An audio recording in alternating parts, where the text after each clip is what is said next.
ए ससुरासुरमणुसिन्धवन्दितं घोदघायिकं ममलं प्रणमामि वड्डमाणं तित्थं धम्मस्य कर्तारं से पुण्यतिथयरे ससौवसिद्धे विशुद्धसद्भावे समनेय नाणदंसन चरित तव विरियायारे ते सव्वे समगं पत्तेगमेव पत्तेगं वन्दामि अवट्टन्ते अर्हन्ते मानुषे खेत्ते किच्चा अर्हन्ताणं सिद्धाणं तहणमो गणहराणम् अज्झावयवगाणं साहूनं चेदि सव्वेसिं तेसिं विशुद्धदंसन नानपहाण समं समासेज्य उवसंपयामि सम्मं जत्तो निवाण संपत्ती. स्वाध्याय कक्ष संपेपर्यंत आपणा सर्वांना चतुर्विध आहाराचा त्याग असणार आहे. अंतिम शासन नायक 1008 भगवान महावीर स्वामी की जय. द्वादशांग श्रुत देवी की जय. प्रवचन सार ग्रंथ आपण बघतो आहे आणि ज्ञेय तत्व प्रज्ञापन अधिकारात विशेष रूपाने ज्ञेयाचं वर्णन, द्रव्यांचं वर्णन आपण बघतो आहे. आणि या अनुषंगाने आपण पहिल्यांदा पुद्गलाचा विशेष गुणधर्म बघितला, रूपीपणा. आणि एक गुण असेल, स्पर्श गुण असेल, तर बाकीचेही गुण आहेतच. कधी अव्यक्त राहतील, कधी व्यक्त राहतील. अशा रीतीने चारचा तो समुदाय एकत्रितच पुद्गलामध्ये युगपद असतो, हे आपण बघितलं. त्यानंतर अमूर्तिक द्रव्यांकडे आचार्य वळले आणि प्रत्येकाचा विशेष गुणधर्म सांगितला. आणि त्या द्रव्यामध्ये तो गुण तसाच का मानायचा याचं देखील स्पष्टीकरण करत आहे आचार्य. आणि याच्यामध्ये आकाश द्रव्याचा अवगाहन हेतुत्व हा गुणधर्म सांगितला. आणि तो आकाशाचाच का मानायचा, कारण आकाश हे सर्व गत असं द्रव्य आहे आणि व्यापक, अतिव्यापक असं द्रव्य आहे. त्यामुळे त्याच्यामध्ये हा सर्व द्रव्यांना अवगाह देण्यासाठी, जागा देण्यासाठी हेच एक द्रव्य योग्य आहे. आणि म्हणून आकाशाचा अवगाहन हेतुत्व हा गुणधर्म मांडला. धर्मद्रव्यामध्ये गती हेतुत्वपणा हा का मांडला, तर लोकाकाशाच्या त्या जीव पाहला तर जीवामध्ये लोकाकाशाच्या ते असंख्यातव्या भागात संसार अवस्थेत राहतात. म्हणून गती हेतुत्व जीवाच्या ठिकाणी मांडता येत नाही. काल आणि पुद्गल द्रव्य एक प्रदेशी किंवा अप्रदेशी असल्यामुळे कालाच्या आणि पुद्गलाच्या ठिकाणी देखील लोकांतापर्यंत सर्व जीव पुद्गलांना गमन करण्याचं सामर्थ्य, बाह्य सामर्थ्य असत नाही. आणि म्हणून असं कोणतं द्रव्य आहे, आणि आकाश द्रव्य त्याला लोक आणि अलोकाची सीमा आहे. जर आम्ही गती हेतुत्व आकाशाला मांडलं तर अलोकामध्ये देखील गती दिसायला पाहिजे आणि ती दिसत नाही, म्हणून त्याचाही तो गुणधर्म मांडता येत नाही. म्हणून त्यासाठी धर्मद्रव्य हे निमित्त कारण मांडल्या गेलेलं आहे. अशा रीतीने या धर्मद्रव्याची देखील गती हेतुत्वासाठी सिद्धी आचार्यांनी केलेली आहे. आता अधर्मद्रव्याचं बघू, कारण इथपर्यंत आपण पोहोचलो होतो. तसेच युगपत स्थिती परिणत समस्त जीव पुद्गलांना लोकापर्यंत गमनपूर्वक स्थितीला हेतुत्व हे अधर्मद्रव्याचे बोधक आहे. पहिल्यांदा तर अधर्मद्रव्याची व्यवस्थित व्याख्या सांगितली की युगपत स्थिती परिणत समस्त जीव पुद्गलांना जे गमनपूर्वक स्थिती करतात, जसं अधर्मद्रव्य आहे एकाच जागी स्थिर आहे, त्यासाठी अधर्मद्रव्याचं निमित्त कारण असत नाही, कारण ते तशाच प्रकारचं अवस्थित आहे, अकृत्रिमरित्या विद्यमान आहे. धर्मद्रव्य देखील जिथे आहे तिथेच ते अवस्थित आहे आणि म्हणून त्याला देखील निमित्त कारण मानण्याची गरज नाही.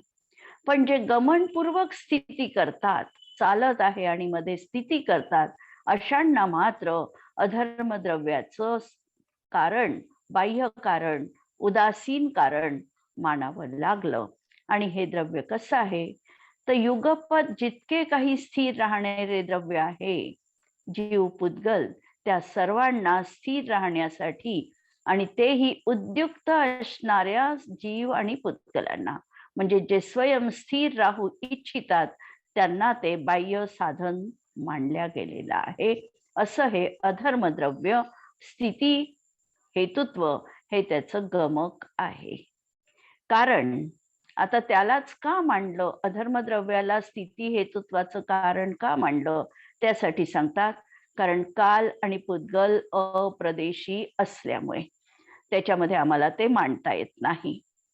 समुद्घाताशिवाय अन्यत्र जीव लोकाच्या असंख्यात भाग प्रमाण मात्र असल्यामुळे जीवाचे ठिकाणी हा परत गुणधर्म मांडता येत नाही. यामध्ये समुद्घाताशिवाय हा एक शब्द आलेला आहे. समुद्घात याचा अर्थ स्वतःचे आत्मप्रदेश न सोडता हा जीव जेव्हा बाहेर पडतो, आत्मप्रदेशांच्या बाहेर पडतो, देहाच्या बाहेर पडतो, त्याला समुद्घात म्हणतात. असे समुद्घाताचे 5-7 वेळा अशा प्रकारचा समुद्घात होतो. कषायानी होतो, वेदनेनी होतो, नंतर मारणांतिक समुद्घात होतो, नंतर केवली समुद्घात होतो, वेदना समुद्घात होतो. अशा वेळेला हा समुद्घात होतो. याच्यामध्ये एक केवली समुद्घातामध्येच एक प्रकार असा संभवतो लोकपुरण अवस्थेमधला, की ज्या वेळेला हा जीव संपूर्ण लोकाकाश प्रमाण त्याचे आत्मप्रदेश फैललेले असतात. आहे तर देह प्रमाण, पण त्याचे आत्म्याचे प्रदेश मात्र पूर्ण 343 घनराज्यू विस्तरित झालेले असतात एक समयपर्यंत, ज्याचं नाव आहे लोकपुरण अवस्था. समुद्घाताचे जे केवली समुद्घाताचे 8 समय आहे त्यातला एक समय, अशा प्रकारे तो या स्थितीत असतो. त्यावेळेला हा जीव पूर्ण 343 घनराज्यू क्षेत्र व्यापतो आणि लोकाकाशाच्या एकेका प्रदेशावर या जीवाचे देखील एक एक प्रदेश असतात. पण ही त्याची स्थिती एक समयच असते.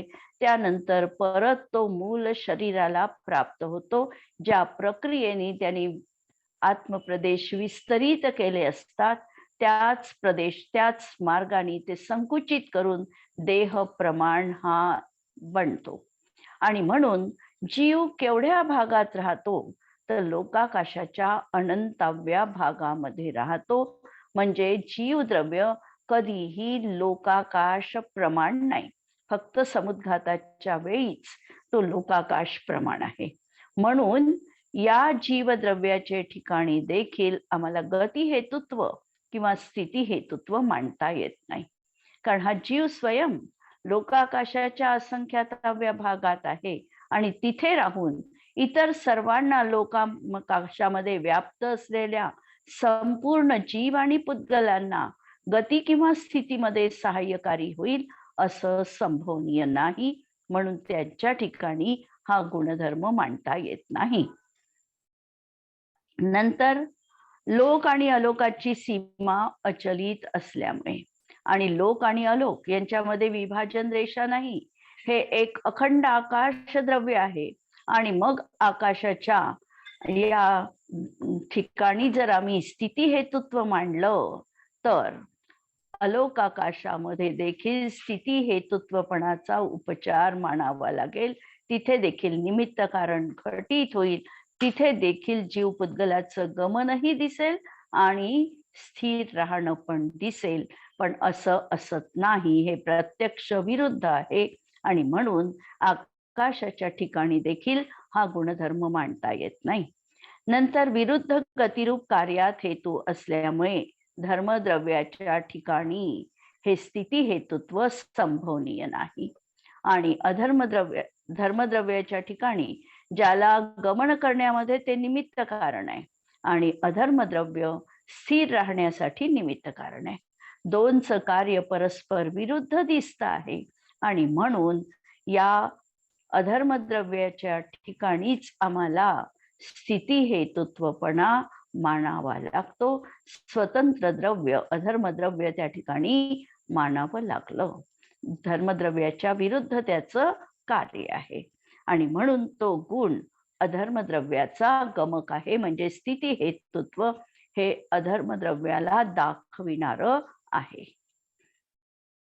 नंतर कालाणू परमाणू प्रदेश मात्र अप्रदेशी असल्यामुळे कालद्रव्य आणि परमाणू म्हणजे पुद्गल द्रव्याचा सर्वात सूक्ष्म अंश हे दोघही अप्रदेशी असल्यामुळे ते लोकांत गमनाला किंवा स्थितीला हेतू होऊ शकत नाही.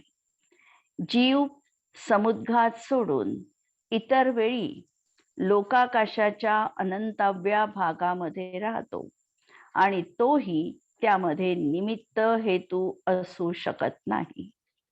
आकाशात लोक अलोकात व्यापून आहे म्हणून ते आकाशाचंही काम नाही. कारण जर ते आकाशाचं सामर्थ्य असतं तर अलोकामध्ये जीव पुद्गलाचं गमन व्हायला पाहिजे होतं. अधर्मद्रव्य गती विरुद्ध स्थितीरूप कार्यामध्ये हेतू असल्यामुळे ते गतीमध्ये हेतू असू शकत नाही. आणि ज्याप्रमाणे गती हेतुत्व हा विशेष गुण धर्मद्रव्याचं अस्तित्व सिद्ध करतो, त्याप्रमाणे अधर्मद्रव्याच्या स्थिती हेतुत्वाबाबत जाणून घ्यावं. अशा तऱ्हेने या द्रव्यांची सिद्धी आचार्यांनी या ठिकाणी केलेली आहे. आता कालद्रव्यासाठी सांगतात, याप्रमाणे काल सोडून संपूर्ण काही द्रव्यांच्या पर्यायांमध्ये समय वृत्तीला कारणपणा हा कालाचा गमक आहे. आता काल द्रव्याच्या बाबतीत जेव्हा आम्हाला समजायचं असेल तेव्हा दोन संज्ञा आम्हाला विवक्षा समजायची आहे.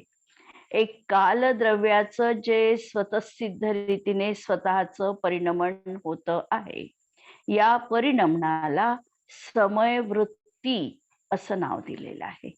म्हणजे कालद्रव्याचं जे परिणमन आहे त्याला समयवृत्ती असं म्हटलेलं आहे. आणि बाकीच्या 5 द्रव्यांमध्ये कालद्रव्य निमित्तक जे परिणमन होतं आहे त्याला समय विशिष्ट वृत्ती असं नाव आगमामध्ये किंवा या टीकेमध्ये आपल्याला पाहायला मिळणार आहे. 2 शब्द, समयवृत्ती आणि समय विशिष्ट वृत्ती. समयवृत्ती याचा अर्थ कालाणूची अतिसूक्ष्म पर्याय, अगदी सगळ्यात लहानात लहान पर्याय, त्याला म्हणायचं समयवृत्ती. आणि समय विशिष्ट वृत्ती कालद्रव्य निमित्त, कारण कालद्रव्याचं निमित्त कारण असताना बाकीच्या द्रव्यामध्ये प्रतिसमय जे परिणमन होतं आहे ते कालनिमित्तक आहे. म्हणजे समय विशिष्ट वृत्ती असं त्याला आगमामध्ये किंवा या ठिकाणी संबोधन केलेलं आहे. पहिल्यांदा या 2 संज्ञा आपल्याला लक्षात घ्यायच्या आहे, समयवृत्ती आणि समय विशिष्ट वृत्ती. म्हणून आता समय काय आहे तर निश्चय कालद्रव्याची, निश्चय कालाणू काय आहे तर लोया यास पदेसे इक्केजे ठिया हुई इक्केका रयणाणम रासिमिव ते कालाणू असंख्य दव्वाणी. द्रव्य संग्रहातली ही गाथा आहे. आणि कालाणू केवढे तर लोगागास पदेसे, लोकाकाशाच्या एकेका प्रदेशावर एक एक कालद्रव्य रत्न राशीप्रमाणे अवस्थित आहे. आणि असं हे कालद्रव्य असंख्यात आहे, संख्या रूपाने असंख्यात आहे. आणि एकेका प्रदेशावर एक एक कालद्रव्य आहे. याला म्हणायचं निश्चय काल. जे द्रव्य विद्यमान आहे कालद्रव्य लोकाकाशाच्या एकेका प्रदेशावर एक एक कालद्रव्य स्थित आहे. आणि पूर्ण ते कालद्रव्य एक प्रदेशी अखंड अशा तऱ्हेचं अवस्थित, अनुत्पन्न आणि नष्ट न होणारं, उत्पन्न पण न झालेलं आणि नष्ट न होणारं असं ते कालद्रव्य त्या ठिकाणी विद्यमान आहे. या कालाणूला किंवा या कालद्रव्याला निश्चय काल असं म्हटलं जातं.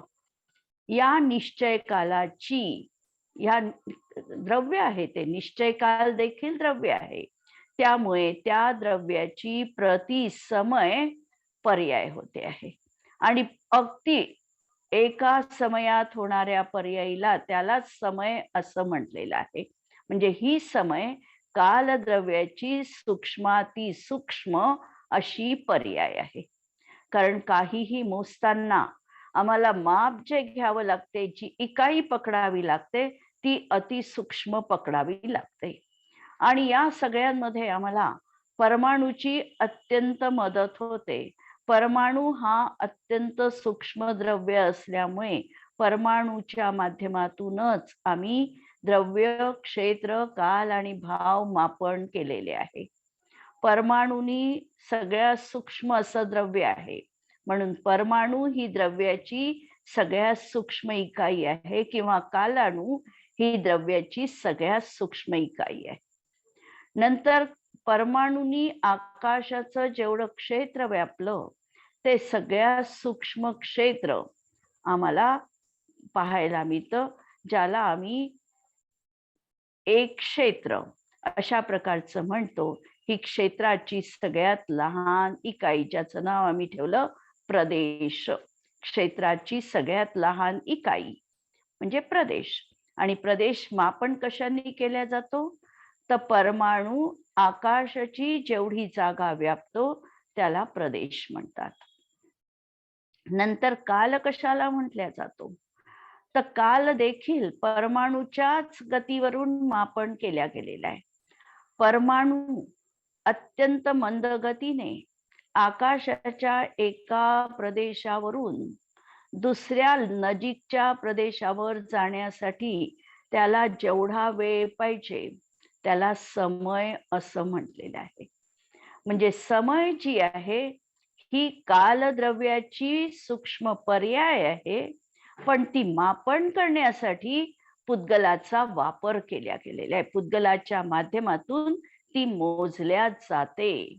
अशा तऱ्हेने ही मापन केलेली आहे.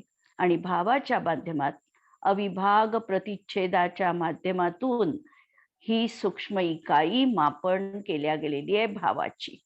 की आता रसगुण आहे, रसगुणामध्ये किती त्याचे अविभाग प्रतिच्छेद व्यक्त आहे, त्याच्यावरून त्या रसगुणाची मापन करण्याची पद्धती आहे. किंवा ज्ञान गुण आहे, तर ज्ञान गुण जर आम्हाला मोजायचा असेल तर ज्याच्या जीवनामध्ये ज्ञान गुणाचे अविभाग प्रतिच्छेद जास्त उजागर आहेत त्याला ज्ञान जास्त, आणि ज्याच्या जीवनात ज्ञान गुणावर आवरण जास्त आहे, अविभाग प्रतिच्छेद कमी व्यक्त आहे, त्याला ज्ञानावरण कर्म म्हणजे ज्ञान कमी आहे. अशा प्रकारे हे मापन करण्याची अविभाग प्रतिच्छेद हे माध्यम त्या ठिकाणी घेतलेलं आहे. इथे सांगायचं प्रयोजन की निश्चय कालद्रव्याची समय ही सर्वात लहान पर्याय आहे, सूक्ष्माती सूक्ष्म पर्याय आहे, आणि यालाच समय वृत्ती असं म्हटलेलं आहे. आणि काल सोडून बाकीच्या सर्व द्रव्याच्या पर्यायींना, म्हणजे धर्मद्रव्यात जी पर्याय होते आहे, जीवद्रव्यात जी पर्याय होते आहे, या सगळ्या पर्यायींना समय विशिष्ट वृत्ती म्हटलेलं आहे. म्हणजे समय निमित्तक होणारे परिणाम. या दोन गोष्टी समजल्या की आपल्याला कालद्रव्याविषयीचं समजू शकणार आहे. आता टीका बघा. म्हणून काल सोडून संपूर्ण बाकी द्रव्यांच्या प्रत्येक पर्यायीमध्ये बाकी 5 द्रव्यांच्या पर्यायी घ्यायच्या आणि त्या 5 द्रव्यांच्या प्रत्येक पर्यायी समयवृत्तीला कारणपणा. समयवृत्ती म्हणजे ही कालद्रव्याची पर्याय ही त्यासाठी निमित्त कारण पडणार आहे, म्हणून त्याचं समयवृत्ती ही कारण. आणि हा कालाचा गमक आहे. याच्या माध्यमातून कालद्रव्याची सिद्धी होते. कारण समय विशिष्ट वृत्ती, ही समय विशिष्ट वृत्ती म्हणजे सर्व द्रव्याच्या परिणमनामध्ये हेतूपणा असणं, ही अन्य कारणाने साध्य असल्यामुळे आणि स्वयं त्या समय विशिष्ट वृत्ती स्वतःला कारण संभवनीय नाही. कारण स्वतः त्याची उपादानगत योग्यता आहे, द्रव्यत्व त्याचा गुण आहे, हा त्याचा अंतरंग कारण. पण कार्य होताना अंतरंग आणि बहिरंग सामग्रीची समग्रता पाहिजे.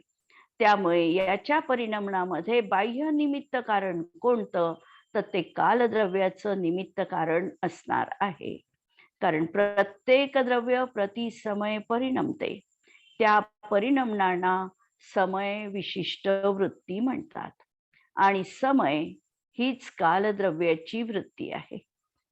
अन्य द्रव्याच्या समय विशिष्ट वृत्तीमध्ये साधक अन्य निमित्त असले पाहिजे. कोणतं तरी बाह्य निमित्त कारण द्रव्याच्या परिणमनामध्ये असावं लागणार आहे.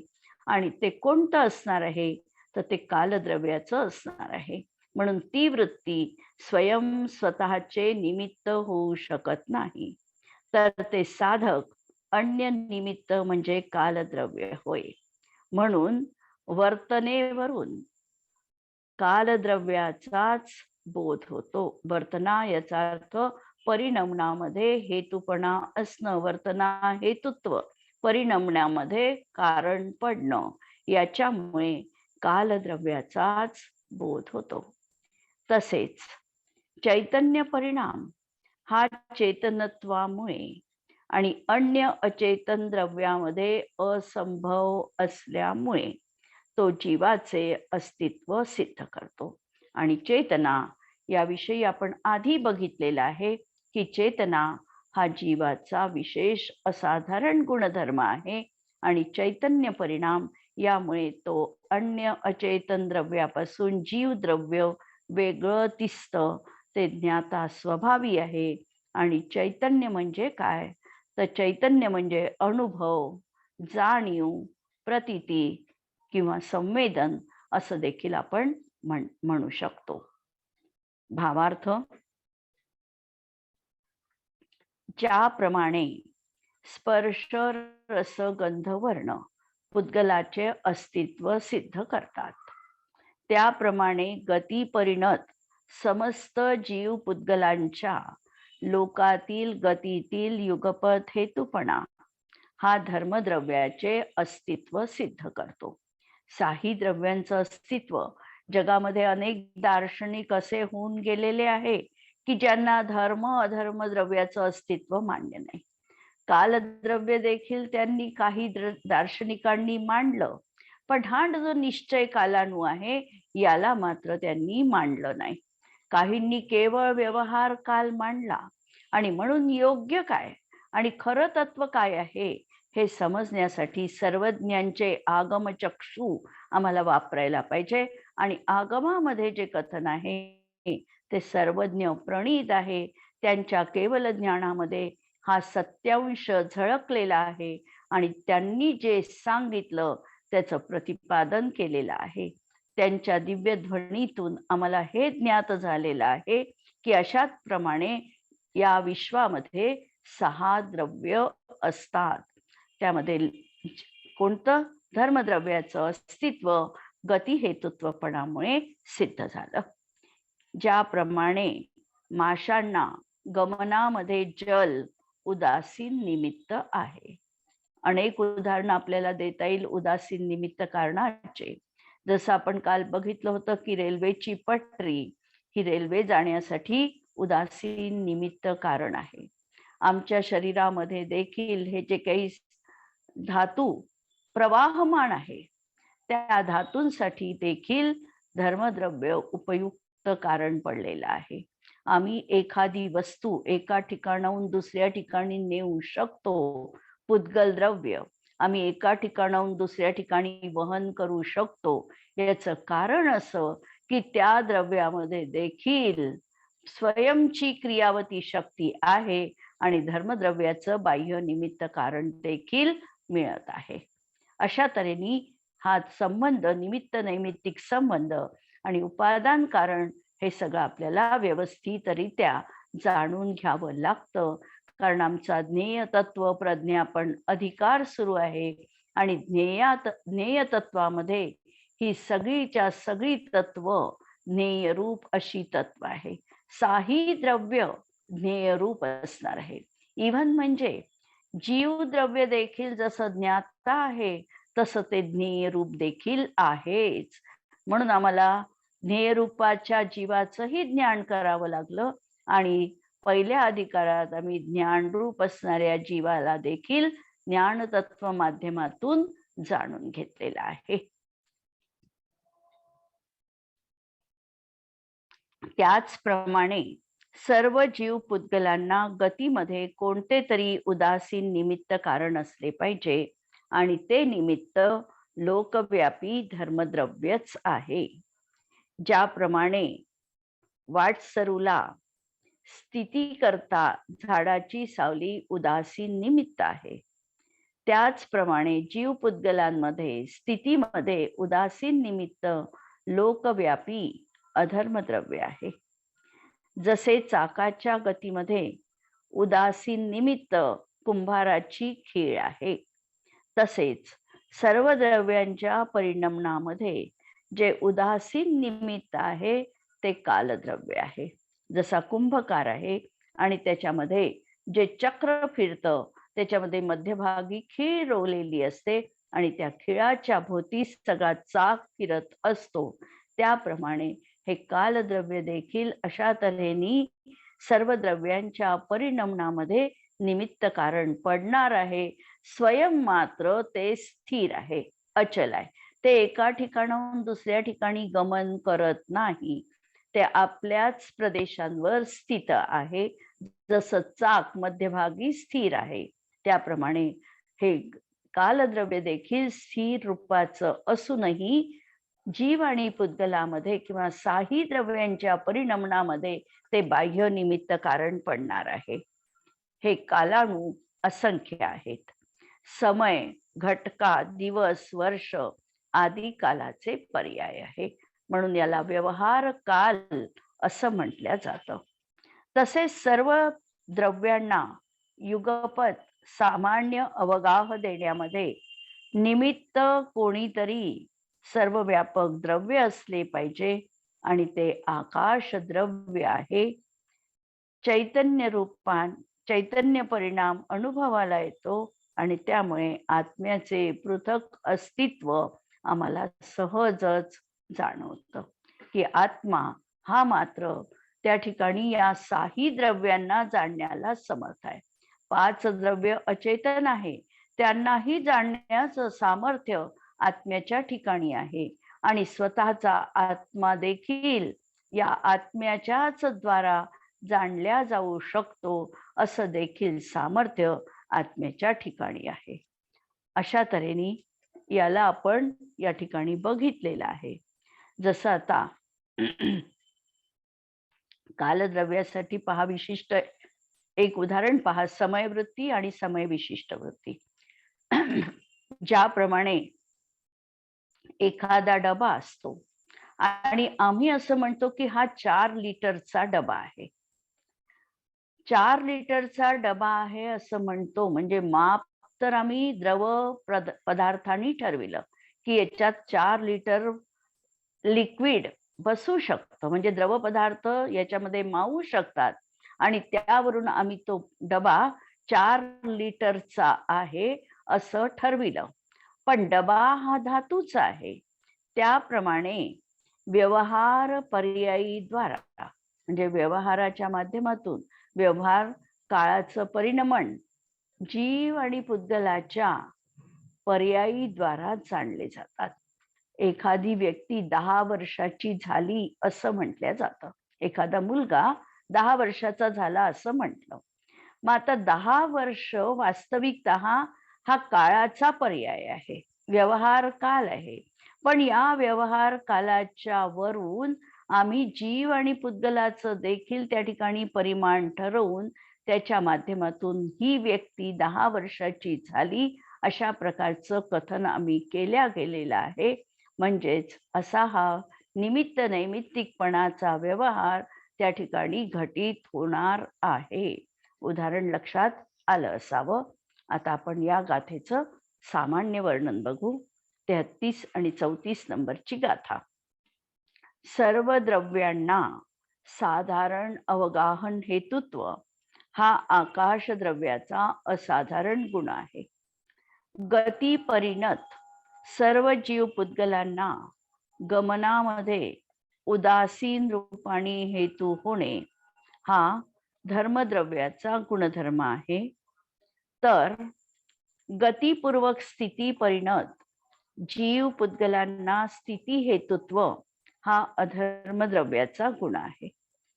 सर्व द्रव्यांच्या समयासमयातील परिणमनात हेतू कालद्रव्याचा हेतू आहे. तर चैतन्य परिणाम अर्थात उपयोग हा जीवद्रव्याचा असाधारण गुणधर्म आहे. असाधारण गुणांनीच द्रव्य विशेषाचा परिचय होतो. कारण सामान्य रूप आम्ही द्रव्य सत्रूप यांनी सामान्यपणा आम्ही सिद्ध केला. अस्थिपणाच्या माध्यमातून आम्ही सामान्यपणा समजला. पण सामान्यानी सर्व द्रव्य एका स्तरावर आली. त्याच्यामधून आम्हाला प्रत्येकाचं वैशिष्ट्य बघून त्याला आम्हाला वेगळं वेगळं करायचं आहे. तर ते असाधारण गुणधर्मांनीच होणार आहे. म्हणून असाधारण गुणांनी द्रव्याला वेगवेगळं जाणलेलं आहे. तत्वार्थ सूत्रात सुखदुःख जीवन मरण हे पुद्गलाचे उपकार म्हटलेले आहे. उपकार याचा अर्थ इथे निमित्त कारण आहे.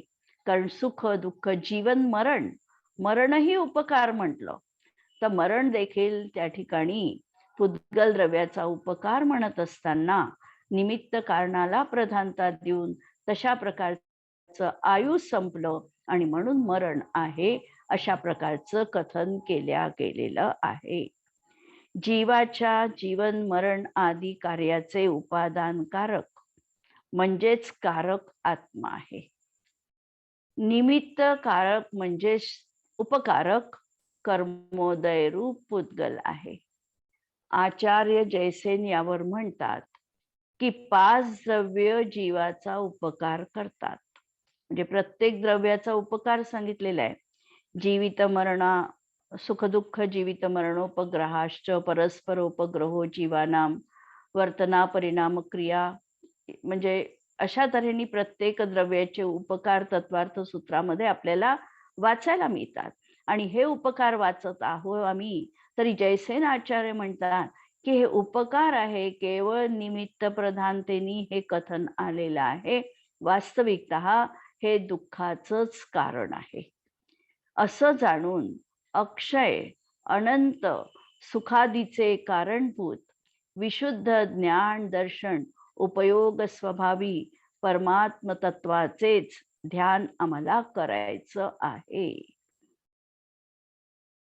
या गाथेमध्ये असाधारण गुणांनी स्वद्रव्य आणि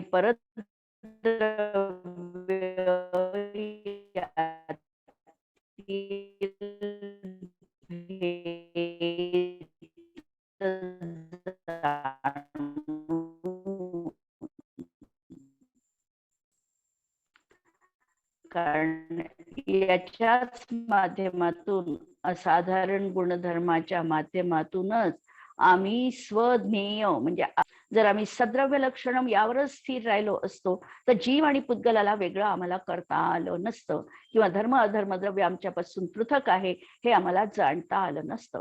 प्रत्येकाचे असाधारण गुणधर्म सांगितले. भेद विज्ञान करण्याचं प्रबल साधन आमच्या हातामध्ये दिलेलं आहे. तू उपयोग स्वभावी आहे, तू चेतना स्वभावी आहे आणि ही बाकीची द्रव्य अचेतनसी समय आम्हाला जाणायचं आहे. प्रतिसमय हे भेद विज्ञानाचं शस्त्र आमच्या जीवनात आम्हाला उपयोगी पडणार आहे.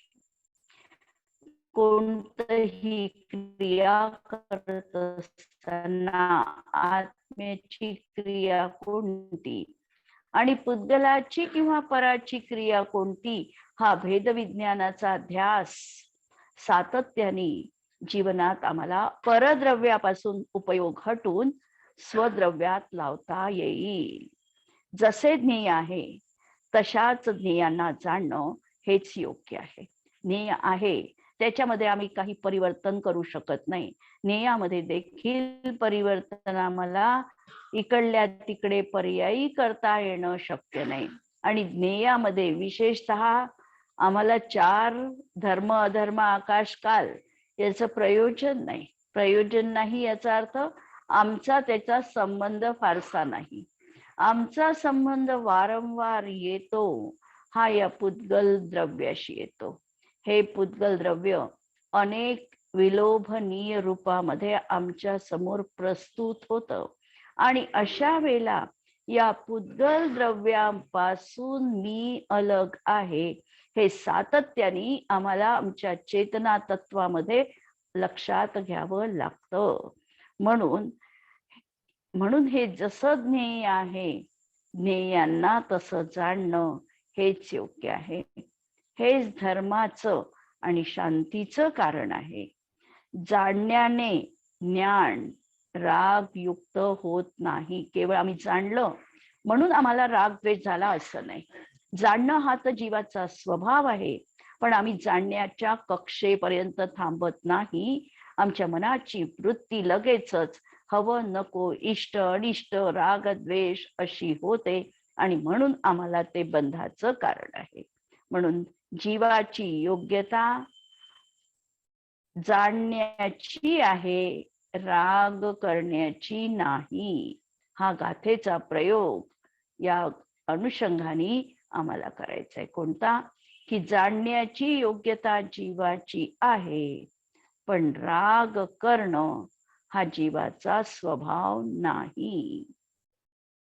आज आपण या गाथेपाशी थांबूया आणि उद्याला 135 नंबरची गाथा बघू. जिनवाणी के ज्ञान ते सूझे लोकालोक, सो जिनवाणी मस्तक नमो सदा देत हूँ खोक. नमो अरिहंताणम नमो सिद्धाणम नमो आयरियाणम नमो वज्रायाणम नमो लोये सव्वसाहुणम. सर्वांना जय जिनेंद्र.